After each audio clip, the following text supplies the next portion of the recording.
प्रेम से बोलिए बजरंगबली हनुमान जी की जय। प्रिय श्रोताओं, आज ज्येष्ठ मास के दूसरे मंगलवार के दिन सुनिए बुढ़वा मंगलवार व्रत की संपूर्ण कथा। बुढ़वा मंगल उत्सव हनुमान जी के व्रत रूप के लिए किया जाता है और यह उत्सव ज्येष्ठ मास के सभी मंगलवार व्रत को आयोजित किया जाता है, जिसे प्रचलित भाषा में बूढ़े मंगल के नाम से भी जाना जाता है। वैसे तो बुढ़वा मंगल व्रत की कई सारी कथाएं प्रचलित हैं, जिनमें से पुरानी मान्यताओं के अनुसार एक कथा ये है कि महाभारत काल में हजारों हाथियों के बल को धारण किए भीम को अपने शक्तिशाली होने पर बड़ा अभिमान और घमंड हो गया था और भगवान अपने सेवक में किसी भी प्रकार का अभिमान नहीं रहने देते। इसलिए श्री कृष्ण ने भीम के कल्याण के लिए एक लीला रच दी। द्रौपदी ने एक दिन भीम से कहा कि आप श्रेष्ठ गदाधारी हैं, बलवान हैं। आप कृपा करके गंधमादन पर्वत से दिव्य वृक्ष के दिव्य पुष्प लाकर मुझे दीजिए। मुझे अपनी वेणी में सजाने हैं। अगर आप समर्थ हैं तो ला सकते हैं। लाकर देंगे ना दिव्य कमल पुष्प। तब भीम द्रौपदी के इस आग्रह को टाल नहीं सके। उन्होंने अपनी गदा उठाई और गंधमादन पर्वत की ओर चल पड़े। मध्यमस्थ हाथी की तरह किसी तनाव से मुक्त निडर भीम कभी गदा को एक कंधे पर रखते, कभी दूसरे पर बेफिक्री से वे गंधमादन पर्वत की ओर बढ़े जा रहे थे। सोच रहे थे कि अब पहुंचा तब पहुंचा, फिर दिव्य पुष्प लाकर द्रौपदी को दूंगा तो वो प्रसन्न हो जाएंगे। लेकिन अचानक उनके बढ़ते बढ़ते कदम रुक गए। देखा कि एक वृद्ध, लाचार और कमजोर वानर मार्ग के एक बड़े पत्थर पर बैठा है। उसने अपनी पूंछ आगे के उस पत्थर तक बिछा रखी है, जिस कारण से आगे का रास्ता रुक गया है और पूंछ हटाए बिना आगे नहीं बढ़ा जा सकता। यानी कि उस वानर ने अपनी पूंछ से मार्ग रोक रखा था और कोई भी बलवान व्यक्ति किसी को उल्लंघ कर कभी मार्ग नहीं बनाता, बल्कि मार्ग की बाधा को ही हटाकर फिर आगे बढ़ता है। बलवान व्यक्ति अपने मार्ग में कोई बाधा सहन नहीं कर सकता। या तो वो स्वयं बाधा हटाता है या फिर उस बाधा को ही मिटाता है। इसलिए भीम भी ये देखकर रुक गए। जब मद, अहंकार और शक्ति बढ़ जाती है तब व्यक्ति अपने आप को आकाश को छूता हुआ समझता है। वो किसी को खातिर में नहीं लाता। अपने आगे वो किसी को कुछ नहीं समझता और अत्यधिक निरंकुश शक्ति ही व्यक्ति के विनाश का कारण बनती है। लेकिन श्री कृष्ण तो भीम का कल्याण करना चाहते थे। वे भीम का विनाश नहीं बल्कि सुधार चाहते थे। तब भीम ने कहा, ए वानर, अपनी पूंछ को हटाओ, मुझे आगे बढ़ना है। वानर ने देखा कि एक बलिष्ठ व्यक्ति गधा उठाए, राजसी वस्त्र पहने, मुकुट धारण किए, बड़े रौब के साथ उसे पूंछ हटाने को कह रहा है। वो वानर और कोई नहीं बल्कि स्वयं बजरंगबली हनुमान जी थे, जो कि श्री कृष्ण की प्रेरणा से वहां पर इस अवस्था में बैठे हुए थे। भीम उन्हें नहीं पहचान पाए, लेकिन बजरंगबली हनुमान जी भीम को पहचान गए थे। क्योंकि श्री कृष्ण की लीला के कारण उन्हें भीम का गर्व चूर चूर करना था, इसलिए वे मौन रह गए। भीम के किसी भी सवाल का उत्तर उन्होंने नहीं दिया। भीम ने फिर कहा, वानर, मैंने कहा ना कि पूंछ हटाओ, मुझे आगे जाना है। तुम वृद्ध हो इसलिए कुछ नहीं कह रहा हूं तुमसे। अब की बार वानर गंभीर हो गए, मन ही मन हंसने लगे और कहा, तुम देख रहे हो ना, मैं वृद्ध हूँ, कमजोर हूँ, अरे उठ भी नहीं सकता, और मुझ में इतनी भी ताकत नहीं कि मैं स्वयं ही अपनी पूंछ हटा लूं। तुम ही कुछ कष्ट कर लो, मेरी पूंछ थोड़ी इधर सरका दो और आगे बढ़ जाओ। अब तो भीम के तेवर कस गए। गधा कंधे से हटाई नीचे रखी। इस वानर ने मेरे बल को ललकारा है। आखिर है तो एक पूंछ ही, और वो भी वृद्ध वानर की। अरे ये मामूली सी पूंछ हटाना भी कोई मुश्किल काम है क्या मेरे लिए? ये तुमने क्या कह दिया? मैंने तो बड़े बड़े बलवानों को परास्त किया है, धूल चटाई है, 100 हाथियों का बल है मुझ में।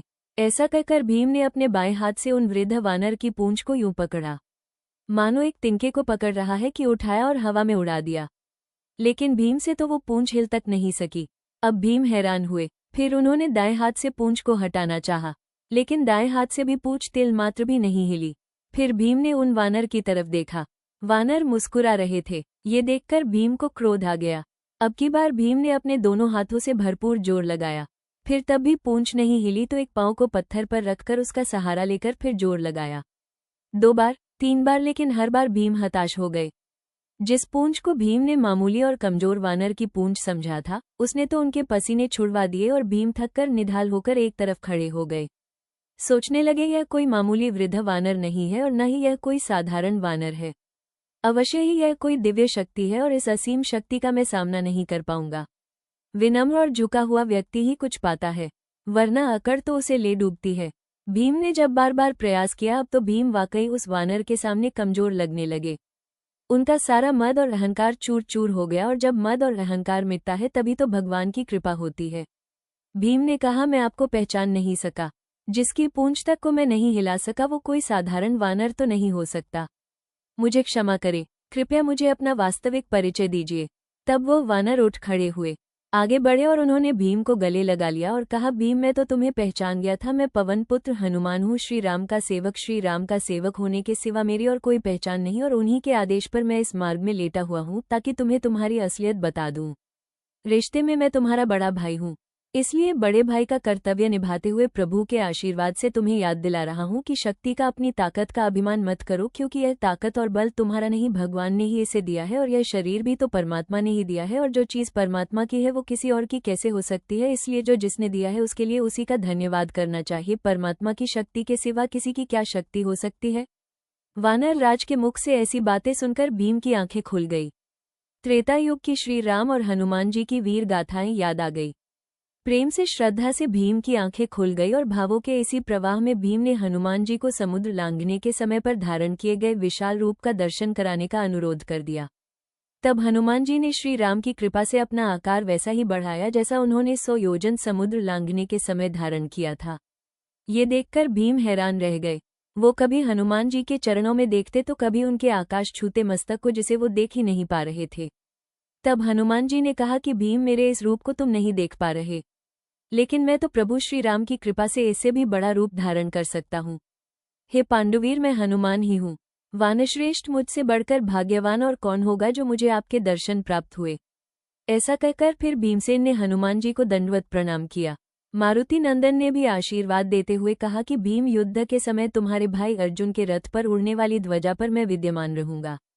विजय तुम्हारी ही होगी। इसके बाद हनुमान जी ने भीमसेन को पास के झरने में खिले हुए सुगंधित पुष्प दिखाए। पुष्पों को देखते ही भीमसेन को द्रौपदी जी का स्मरण हो आया।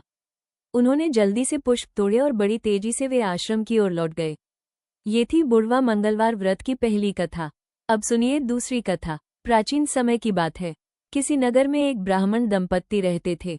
उनकी कोई संतान न होने के कारण वे बड़े दुखी रहते थे।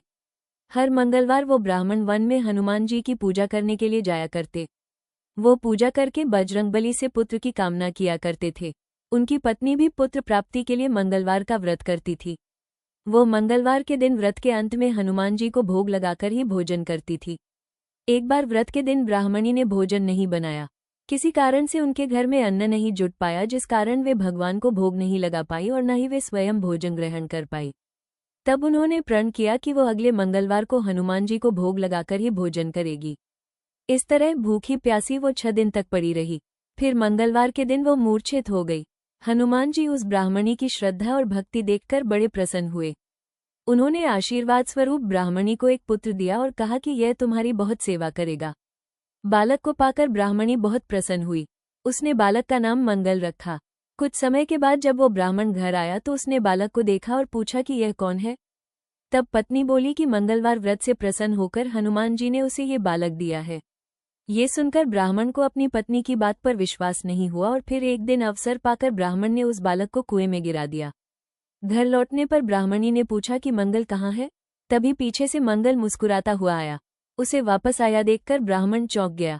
उसी रात को बजरंगबली हनुमान जी ने ब्राह्मण को सपने में दर्शन दिए और बताया कि यह पुत्र उन्होंने ही दिया है। सच जानकर वो ब्राह्मण बड़ा प्रसन्न हुआ, जिसके बाद से ब्राह्मण दंपत्ति नियमित रूप से मंगलवार व्रत रखने लगे। मंगलवार का व्रत रखने वाले मनुष्यों पर हनुमान जी की अपार कृपा होती है। अब सुनिए मंगलवार व्रत की हनुमान जी की कथा। एक बार व्यास जी ने कहा कि एक बार नैमिषारण्य तीर्थ में 88,000 मुनि एकत्रित होकर पुराणों के ज्ञाता श्री सूत जी महाराज से पूछने लगे, हे महामुनि, आपने हमें अनेक पुराणों की कथाएं सुनाई है। आप कृपा करके हमें ऐसा व्रत और कथा बताइए जिसके करने से संतान की प्राप्ति हो और मनुष्यों को रोग, शोक, अग्नि, सर्व दुख आदि का भय दूर हो। क्योंकि कलयुग में तो सभी जीवों की आयु बहुत कम है, फिर इस पर उन्हें रोग, चिंता, कष्ट लगे रहते हैं, तो ऐसे में वे अपना ध्यान श्री हरि के चरणों में भला कैसे लगा सकेंगे। तब श्री सूत जी बोले, हे मुनियों, आपने लोक कल्याण के लिए बहुत ही उत्तम बात पूछी है। एक बार धर्मराज युधिष्ठिर ने भगवान श्री कृष्ण से लोक कल्याण के लिए यही प्रश्न किया था। भगवान श्री कृष्ण और युधिष्ठिर के बीच जो वार्तालाप हुआ था, जो संवाद हुआ था, वो तुम्हारे सामने कहता हूँ। ध्यान देकर सुनो। एक समय पांडवों की सभा में श्री कृष्ण जी बैठे हुए थे।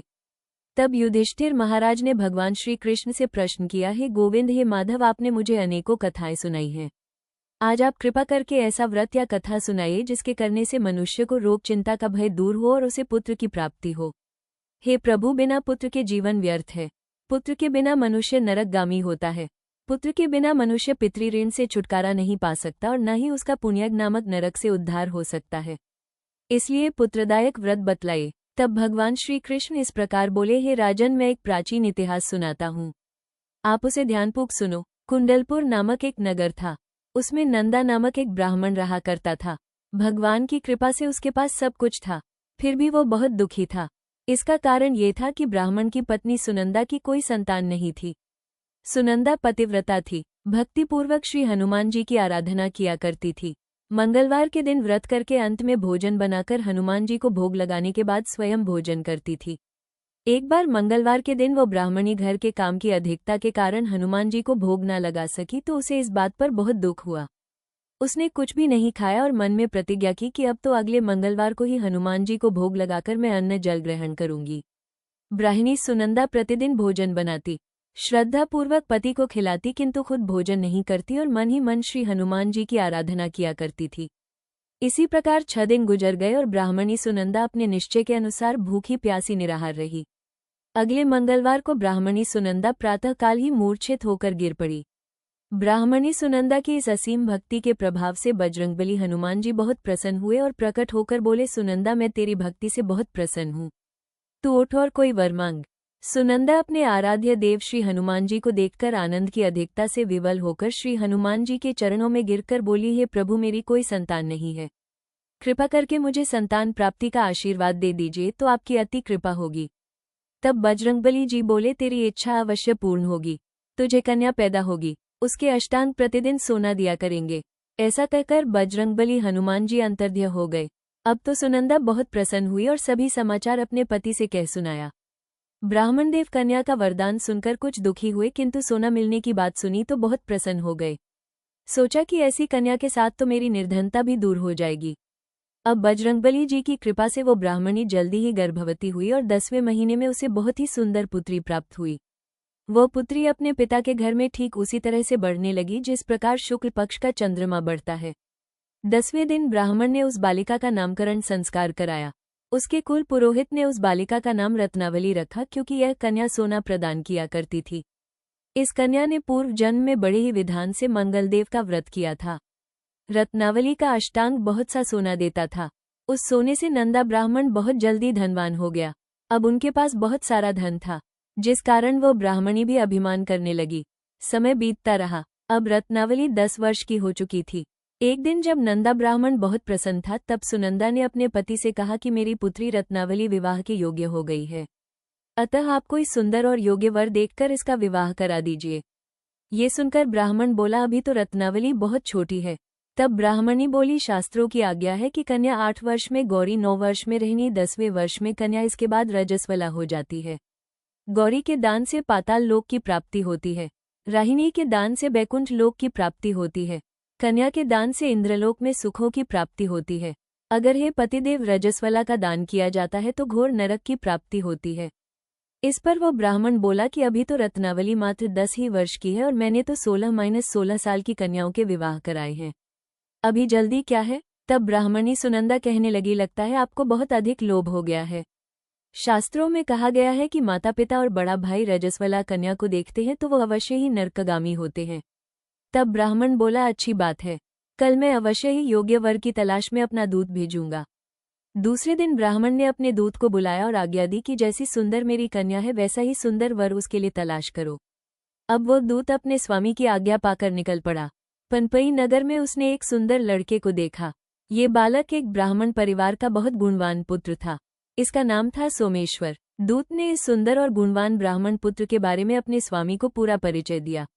ब्राह्मण नंदा को भी सोमेश्वर अच्छा लगा और फिर शुभ मुहूर्त में विधि पूर्वक कन्यादान करके ब्राह्मण ब्राह्मणी संतुष्ट हुए। परंतु ब्राह्मण के मन में तो लोभ समाया हुआ था। उसने कन्यादान तो कर दिया था, लेकिन वो बहुत ज्यादा बेचैन था। उसने सोचा कि रत्नावली तो अब चली जाएगी और मुझे इससे जो सोना मिलता था वो अब नहीं मिलेगा। मेरे पास जो धन था कुछ तो इसके विवाह में खर्च हो गया और जो बचा हुआ है वो भी कुछ दिनों के बाद समाप्त हो जाएगा। मैंने तो इसका विवाह करके बहुत बड़ी भूल कर दी है। अब कोई ऐसा उपाय हो कि रत्नावली मेरे घर में ही बनी रहे, अपने ससुराल ना जाए। लोभ रूपी राक्षस ब्राह्मण के मस्तिष्क पर छाता जा रहा था। रात भर वो अपने बिस्तर पर बेचैनी से करवटें बदलते बदलते बेचैन रहा और उसने एक बहुत ही क्रूर निर्णय लिया। उसने विचार किया कि जब रत्नावली को लेकर उसका पति सोमेश्वर अपने घर जाएगा तो वो रास्ते में छुपकर सोमेश्वर का वध कर डालेगा और अपनी लड़की को अपने घर ले आएगा, जिससे नियमित रूप से उसे सोना भी मिलता रहेगा और समाज का कोई भी मनुष्य उसे दोष भी नहीं दे सकेगा। प्रातः हुई तो नंदा और सुनंदा ने अपने जमाई तथा लड़की को बहुत सारा धन देकर विदा किया। सोमेश्वर अपनी पत्नी रत्नावली को लेकर ससुराल से अपने घर की तरफ चल दिया। ब्राह्मण नंदा महालोभ के वशीभूत होकर अपनी मति भ्रष्ट कर चुका था। पाप पुण्य का उसे कोई विचार ही नहीं रहा। अपने भयानक और क्रूर निर्णय को अंजाम देने के लिए उसने अपने दूत को मार्ग में अपने जमाई का वध करने के लिए भेज दिया था, ताकि रत्नावली से मिलने वाला सोना उसे हमेशा प्राप्त होता रहे और वो कभी निर्धन ना हो सके। ब्राह्मण के दूत ने अपने स्वामी की आज्ञा का पालन करते हुए उसके जमाई सोमेश्वर का मार्ग में ही वध कर दिया। समाचार मिलने पर ब्राह्मण नंदा मार्ग में पहुंचा और रोती हुई अपनी पुत्री रत्नावली से बोला, हे पुत्री, मार्ग में लुटेरों ने तेरे पति का वध कर दिया है। भगवान की इच्छा के आगे किसी का कोई वश नहीं चलता। अब तू घर चल, वहां पर ही रहकर शेष जीवन बिताना। जो भाग्य में लिखा है वही होगा। अपने पति की अकाल मृत्यु से रत्नावली बहुत दुखी हुई। करुण रुकंदन और रोते हुए वो अपने पिता से कहने लगी कि हे पिताजी, इस संसार में जिस स्त्री का पति नहीं है उसका तो जीना व्यर्थ है। मैं अपने पति के साथ ही अपने शरीर को जला दूंगी और सती होकर अपने इस जन्म को माता पिता के नाम को और सास ससुर के यश को सार्थक करूंगी। ब्राह्मण नंदा अपनी पुतनी रत्नावली के वचनों को सुनकर बहुत दुखी हुआ। सोचने लगा, मैंने तो व्यर्थ जमाई वध का पाप अपने सिर ले लिया। रत्नावली तो उसके पीछे अपने प्राण तक देने को तैयार है। मेरा तो दोनों तरफ से मरण हो गया। धन तो अब मिलेगा नहीं। जमाई वध के पाप के फल स्वरूप अब यम यातना भी भुगतनी पड़ेगी। ये सोचकर वो बहुत खिन्न हो गया। सोमेश्वर की चिता बनाई गई। रत्नावली सती होने की इच्छा से अपने पति का सिर अपनी गोद में रखकर चिता में बैठ गई। जैसे ही सोमेश्वर की चिता को अग्नि लगाई गई, वैसे ही प्रसन्न होकर मंगलदेव वहां प्रकट हुए और बोले, हे रत्नावली, मैं तेरी पति भक्ति से बहुत प्रसन्न हूँ। तू वर मांग। रत्नावली ने अपने पति का जीवन दान मांग लिया। तब मंगलदेव बोले, रत्नावली, तेरा पति अजर अमर है। यह महाविद्वान भी होगा और इसके अलावा तेरी जो इच्छा हो वो वर मांग। तब रत्नावली बोली, हे ग्रहों के स्वामी, यदि आप मुझ पर प्रसन्न हैं तो मुझे यह वरदान दीजिए कि जो भी मनुष्य मंगलवार के दिन प्रातःकाल लाल पुष्प लाल चंदन से पूजा करके आपका स्मरण करे, उसे कोई रोग व्याधि ना हो, स्वजनों का कभी वियोग ना हो, सर्प अग्नि और शत्रुओं का कोई भय ना रहे, और जो स्त्री मंगलवार का यह व्रत करे वो कभी विधवा ना हो।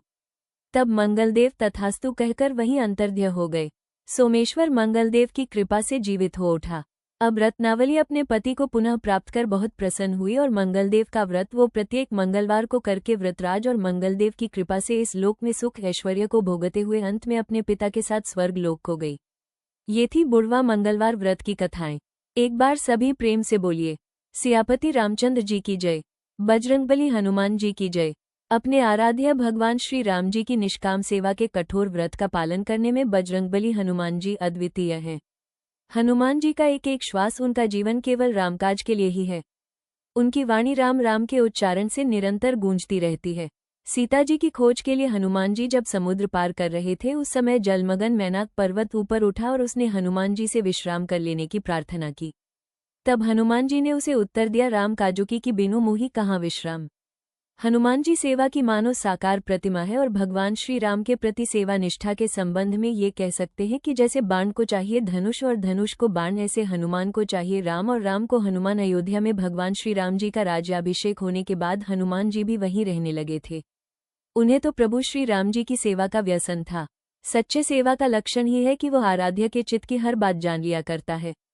उसे पता रहता है कि मेरे स्वामी को कब क्या चाहिए, कब क्या प्रिय लगेगा। श्री राम जी को कोई भी वस्तु चाहिए तो हनुमान जी पहले से ही लेकर उपस्थित हो जाते।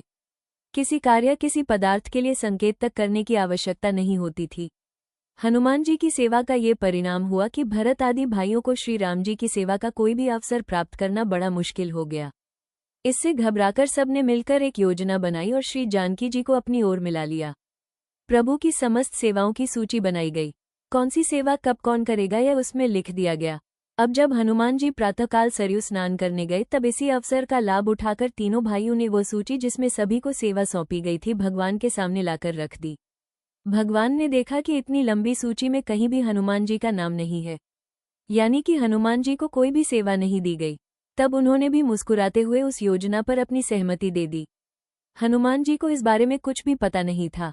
दूसरे दिन प्रातः सरयू में स्नान करके हनुमान जी जब अपने नियमित दिनचर्या के अनुसार श्री राम जी के पास जाने लगे तो उन्हें द्वार पर भाई शत्रुघ्न ने रोक लिया और कहने लगे, आज से श्री राम जी की सेवा का प्रत्येक कार्य विभाजित कर दिया गया है, जिसके लिए जब जो सेवा निश्चित की गई है वही उस सेवा को करेगा, और श्री राम ने भी इस व्यवस्था को अपनी स्वीकृति दे दी है।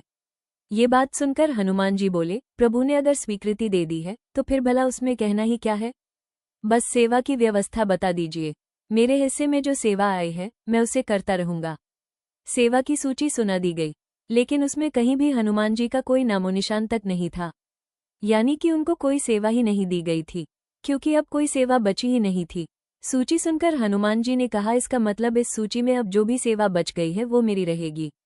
हनुमान जी की बात सुनकर सबने तुरंत सिर हिला दिया, क्योंकि उस सूची में भगवान श्री राम जी की सुबह से लेकर रात तक की जो भी दिनचर्या रहती थी या जो भी भावी सेवा उनके लिए हो सकती थी उस सब की सूची बनाकर रख दी गई थी, और इसके अलावा अब कोई सेवा बचती ही नहीं थी। तो ये जानकर सभी लोग निश्चिंत थे, तो उन्होंने सहमति देते हुए कह दिया कि ठीक है, इसके अलावा जो भी सेवा होगी हनुमान जी वो आप कीजिएगा। हनुमान जी ने कहा, लेकिन इस पर भगवान की स्वीकृति भी तो मिलनी चाहिए।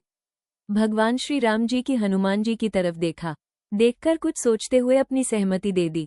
अब तो हनुमान जी बोले, तो फिर ठीक है, प्रभु को जब भी जमाई आएगी तब उनके सामने चुटकी बजाने की सेवा मेरी होगी। हनुमान जी की यह बात सुनते ही सब लोग तो चौंक गए, क्योंकि भगवान की सेवा की सारी व्यवस्था कर दी गई थी, लेकिन किसी का भी ध्यान इस सेवा पर तो गया ही नहीं था कि भगवान को जमाई भी आ सकती है और उनकी जमाई को दूर करने के लिए चुटकी भी बजाई जा सकती है। लेकिन हनुमान जी अपने भगवान की हर एक गतिविधि को जानते थे। हनुमान जी की बात सुनकर बाकी सभी लोग हैरान परेशान थे, सोचने लगे कि अब क्या करें, हनुमान जी को प्रभु से थोड़ा दूर कैसे रखें। लेकिन अब तो हनुमान जी की बात पर प्रभु की स्वीकृति भी मिल चुकी थी। चुटकी सेवा के कारण हनुमान जी अब रात सभा में दिन भर श्री राम जी के चरणों के पास उनके मुख की ओर टकटकी लगाए बैठे रहते, क्योंकि जमाई आने का कोई समय तो हुआ नहीं। रात्रि हुई, स्नान और भोजन करके श्री राम अंतःपुर में विश्राम करने पधारे तो हनुमान जी उनके पीछे चल पड़े। द्वार पर सेविका ने रोक दिया कि हनुमान जी आप भीतर नहीं जा सकते। हनुमान जी यह सुनकर वहां से हटकर राजभवन के ऊपर एक कंगूरे पर जाकर बैठ गए और वहीं पर बैठकर चुटकी बजाने लगे। लेकिन ये क्या हुआ, श्री राम जी का मुख तो खुला का खुला रह गया। अब इस सिंहासन पर विराजमान है, ना कुछ बोल रहे हैं ना कोई संकेत कर रहे हैं, बस मुख खोले बैठे हुए हैं। श्री राम जी की ऐसी दशा देखकर श्री जानकी जी तो व्याकुल हो गई। तुरंत ही माताओं को भाइयों को ये समाचार दे दिया गया। सब चकित और व्याकुल, लेकिन किसी को कुछ सूझता ही नहीं था कि ऐसा क्यों हुआ। प्रभु का मुख खुला हुआ है, वे किसी के प्रश्न का कोई उत्तर नहीं दे रहे, कोई संकेत नहीं कर रहे। आखिरकार गुरु वशिष्ठ जी को बुलवाया गया। प्रभु ने उनके चरणों में मस्तक रखा, किंतु मुख खुला का खुला रहा, वे मुख से कुछ भी नहीं बोल पाए। तब वशिष्ठ जी ने इधर उधर देखकर पूछा, हनुमान जी कहाँ है, उन्हें बुलाओ तो। जब हनुमान जी को ढूंढा गया तब तो वे श्री राम जी के ही कक्ष के ठीक ऊपर कंगूरे पर बैठे चुटकी बजाए जा रहे हैं। आंखों से झरझर आंसू बह रहे थे, शरीर का रोम रोम रोमांचित है और उनके मुख से गदगद स्वर में कीर्तन निकल रहा था, श्री राम जय राम जय जय राम। भाई शत्रुघ्न ने ये देखकर हनुमान जी से कहा कि आपको गुरुदेव बुला रहे हैं। हनुमान जी चुटकी बजाते हुए ही नीचे पहुंचे। तब गुरुदेव जी ने हनुमान जी से पूछा, आप ये क्या कर रहे हैं। हनुमान जी ने बताया कि प्रभु को जमाई आए तो चुटकी बजाने की सेवा मेरी है और मुझे अंतःपुर में ही जाने से रोक दिया गया। अब जमाई का क्या भरोसा कब आ जाए, इसलिए मैं चुटकी बजा रहा हूं, जिससे मेरी सेवा में कोई कमी न रह जाए। हनुमान जी का उत्तर सुनकर वशिष्ठ जी ने कहा कि तुम तो बराबर चुटकी बजा रहे हो, इसलिए श्री राम जी को तुम्हारी सेवा स्वीकार करने के लिए जंभन मुद्रा यानी उबासी की मुद्रा में रहना पड़ रहा है। अब कृपा करके इसे बंद भी कर दो। श्री राम जी के रोग का निदान सुनकर सबकी सांस में सांस आई। फिर हनुमान जी ने चुटकी बजाना बंद कर दिया तो प्रभु ने भी अपना मुख बंद कर लिया। अब हनुमान जी हंसते हुए बोले, तो फिर मैं यहीं प्रभु के सामने बैठूं और सदैव सभी जगह जहां जहां वे जाएं उनके मुख को देखता हुआ साथ बना रहूं, क्योंकि प्रभु को कब जमाई आएगी इसका तो कोई निश्चित समय है नहीं। प्रभु श्री राम ने हनुमान जी की यह बात सुनकर कनखियों से श्री जानकी जी को देखकर कहा, मानो कह रहे हो और करो सेवा का विभाजन। हनुमान जी को मेरी सेवा से वंचित करने का फल देख लिया ना। सारी स्थिति समझकर वशिष्ठ मुनि ने ही कहा, ये सब रहने दो हनुमान, तुम जैसे पहले सेवा करते थे वैसे ही करते रहो। और अब भला गुरुदेव की व्यवस्था में कोई कह भी क्या सकता था। क्योंकि गुरु का आदेश तो सर्वोपरि है और यही कारण है कि श्री राम पंचायतन में हनुमान जी छठे सदस्य के रूप में अपने प्रभु श्री राम जी के चरणों में निरंतर उनके मुख की ओर टकटकी लगाए हाथ जोड़कर बैठे रहते हैं। तो ये थी हनुमान जी की कथा। सभी प्रेम से बोलिए सियापति रामचंद्र जी की जय, बजरंगबली हनुमान जी की जय।